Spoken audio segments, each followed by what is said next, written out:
ปลกๆแต่เกิดขึ้นจริงคุณตาวัย80เปิดเผยความในใจทำไมถึงรักอุ๋งอิงสวัสดีครับผมสวัสดีพี่น้องครับป้องปายมิตรหมอแคนแฟนหมอลำยินดีต้อนรับเข้าสู่ช่องไทยซีเกตชาแนลสวัสดีพี่ยังแฟนคลับเอฟซีลาดหน่อยอุ๋งอิงแฟนคลับเอฟซีสาวหน่อยเพชรบันแพงสู้ขู่สู้คนเด้อครับเด้อมื้อนี้ครับคิวงานสาวหน่อยเพชรบันแพงย้อนขึ้นมาทางกำเมืองสารคามแก่งเรืองจานพี่น้องมิตรหมอแคนอยู่ไกลก็อย่าลืมไปให้กำลังแรงเชียร์แรงใจลาหน่อยอุ้งอิงพร้อมทีมงานชาวคณะสาวหน่อยเพชรบันแพงกันหลายๆเด้อครับเด้อหลังจากมือขึ้นอาญะก่อนที่สิทำการแสดงครับในคณะที่ลาหน่อยอุ้งอิงไปขายบัตรขายตั๋วให้กับมิตรหมอแคนแฟนหมอลำหน้างานคือเก่าคือเดิมตามที่เคยเฮ็ดตามที่เคยทำของลาหน่อยอุ้งอิงนี่ละมีคุณตาวัย80 กว่าปีครับพี่น้องเป็นคนเจ๊กเป็นคนจีนบ่เคยเบิ่งหมอลำมาก่อนมาเมื่อคืนนี่ก็บ่ได้มาเบิ่งครับเพียงแต่มาซื้อตั๋วสนับสนุนอยากมาใกล้ชิดอยากจะมาจับไม้จับมือลาน้อยอุ้งอิงแค่นั้นเบิ่งอยู่บ้านก็น้ำตาไหลทางด้านสีภรรยาเพิ่นเว้าเนาะไปฟังความในใจเพิ่นครับเพิ่นเว้าความในใจจังไดจังได้มาหาลาน้อยอุ้งอิงหัวนุ่มเก่ง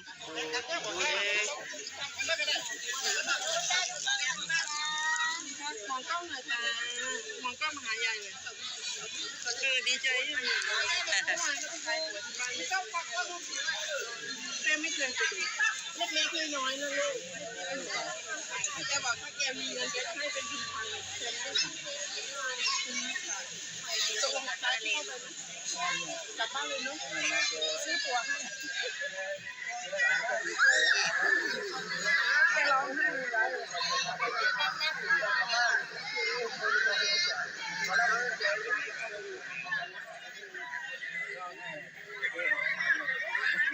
ดูไปร้องไห้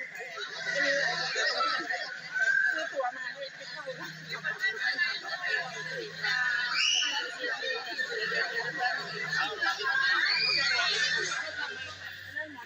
อะไรที่หมอนอิงหมอนอิงเหรอพอดีครับเอามาหน่อยนะได้ครับได้เจอแล้วคุณตาอายุเท่าไหร่คะ81ได้เจอแล้ว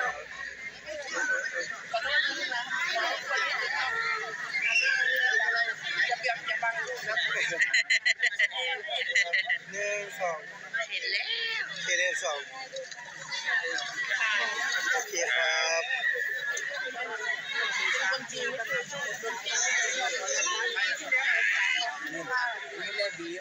ใช่ค่ะดีค่ะ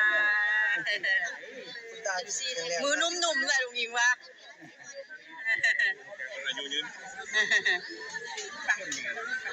สุขภาพแข็งแรงนะคะปีใหม่ครับซื้อตั๋วมาดูหลานซื้อตั๋วมาดูหลานก็บ้านโจ้ไปเชียงนนท์เนี่ยเราเป็นจีนแล้วก็เป็นซื้อตั๋วไม่เข้าใช่จุดที่นั่นคือดูคนดีนะไม่เสียโน่นนะท่านที่ไม่เคยดูหมอลำไม่เคยอยากเข้าไปเจอโทรศัพท์เหรอไม่ญาติเลยแล้วก็มาเชื่อกันเอาจำเชื่อกันไปเอาแกบอกว่าขี้เหนื่อยเยอะตรงไหนแกก็มาบอกว่าไงไหมก็ที่ตัวเองไปเล่นไม่เห็นบ้างชอบเพราะอะไรนะโอ้ชอบความซื่อความน่ารักความเป็นธรรมชาติอย่างนี้ครับไม่ ไม่มีจริตปัญญาเลย ไม่มีจริตมารยาอะไร นี่แหละมาดูแค่เนี้ยซื้อตั๋วทิ้งเลยเนี่ยไม่เข้าที่แรกถามน้องๆก็บอกว่าหญิงจะไปเต้นเช้าเราประมาณทุ่มครึ่งกันรอบสองแล้วเนี่ย อายุกี่ปีแล้วครับ 81 ปีแล้ว ไปไหนมาไหนไม่เคยไปเลยนะอยู่เทพชวนไปไหน อ๋อใครมาไหนใครมาไหน นี่แหละครับ เป็นคุณตาท่านนี่ครับนี่จับมือหลาดหน่อยอุ้งอิง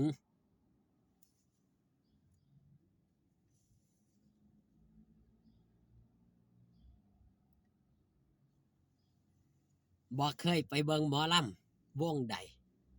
ติดตามหลาดหน่อยอุ้งอิงผู้เดียว เบิงไปนำห้องให้ไปนำกะมีพี่น้องมิตรว่าแค้นแฟนหมอลำได้ยินได้ฟังไปแล้วว่าเพิ่นเบิงหลาหน่อยอุ้งอิงเพราะหยังเพราะความใสซื่อบริสุทธิ์หลาดหน่อยอุ้งอิงบ่มีจริตจักรนี่คือสิ่งที่แปลกและก็เป็นเรื่องจริงที่มันเกิดขึ้นหาได้ยากครับที่สิมีแฟนคลับ FC รุ่นอายุและหลายขนาดนี้มาสอบเด็กน้อยๆส่วนมากเด็กน้อยกัดสิมีแฟนคลับ FC เป็นวัยรุ่นน้ำกันหลายแม่นบ่ครับแต่หลาดน้อยอุ้งอิงนี่เป็นศิลปินที่บ่คือไผว่าสันเถาะแฟนคลับ FC เป็นที่ทราบกันดีว่าแรกๆเฮาจะเห็นแฟนคลับ FC หลาดน้อยอุ้งอิงมีนามฉายาว่า FC น้ำหมากกระจายนั่นก็คือว่าแฟนคลับ FC ส่วนมากของหลาดน้อยอุ้งอิงในช่วงแรกๆมีแต่ผู้มีอายุนี่เป็นสิ่งที่หาได้ยากกับศิลปินในยุคปัจจุบันยิ่งเข้ามาได้ยินได้ฟังได้เห็นภาพหลายคนผมเชื่อว่าน้ำตาไหลน้ำคิดถึงคำเว้าคำจาของเราเว้ากับหลาหน่อยอุ้งอิงแบบนุ่มนวลเว้ามวนเว้าแบบเล่ากับกั้นใจไปน้ำว่าสันทอนเราสิให้ด้วยความดีอกดีใจของเราที่มาพบมาพ่อศิลปินในดวงใจและว่าสื่อบัตรมาเบิงหลานอยากจะมาเห็นสักครั้งหนึ่งเห็นบ่ครับนี่คือความสุขอย่างแท้จริงของผู้สูงวัยหลาน้อยอุ้งอิงจังได้เป็นขวัญใจผู้สูงอายุตั้งแต่เข้าวงการมาถึงณปัจจุบันคลิปนี้ฝากตอนเอาไว้แต่เพียงสำเนียครับพอกันคลิปหน้าสบายดีครับผม